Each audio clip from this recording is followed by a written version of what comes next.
ഷെഫീഖ് കേട്ടോ. നമ്മളൊരു വർക്ക് മുന്നേ ചെയ്തിട്ടുള്ള ഒരു റൂഫിങ്ങിന്റെ പരിപാടിയായിരുന്നു. അപ്പോൾ അതിന് ഉയർത്തിയിട്ട് ഹൈറ്റ് പോലെ ഉയർത്തണം പറഞ്ഞിട്ട് അങ്ങനെ വന്നതാണ്. എന്താ റേറ്റ് പറഞ്ഞു പോയി കഴിഞ്ഞാൽ അതിന് കമ്മിയായിട്ട് പല ടീമുകൾ എടുക്കാനുണ്ടാവും റേറ്റ് പറഞ്ഞു പോകുമ്പോൾ.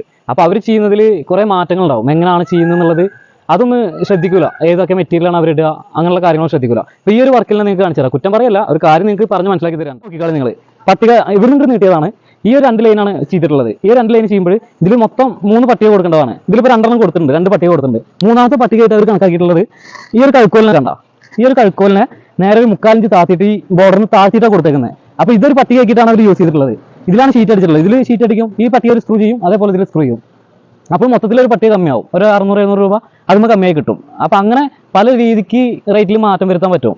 നമ്മൾ പറഞ്ഞത് റേറ്റ് കൂടുതലാണ് അങ്ങനെ പറഞ്ഞിട്ടാണ് നമ്മുടെ വർക്കുകൾ മിസ്സാവുക. അപ്പോൾ അതിലിങ്ങനെ ചെയ്യുന്നവർ റേറ്റ് കമ്മിയാക്കി ചെയ്യുമ്പോൾ എല്ലാവരും ഇല്ല, ചില ടീമുകൾ ഇങ്ങനെയൊക്കെ ഓരോ ഉടായ്പകൾ എടുക്കൂട്ടാ. അപ്പോൾ അതൊന്ന് ശ്രദ്ധിക്കുക.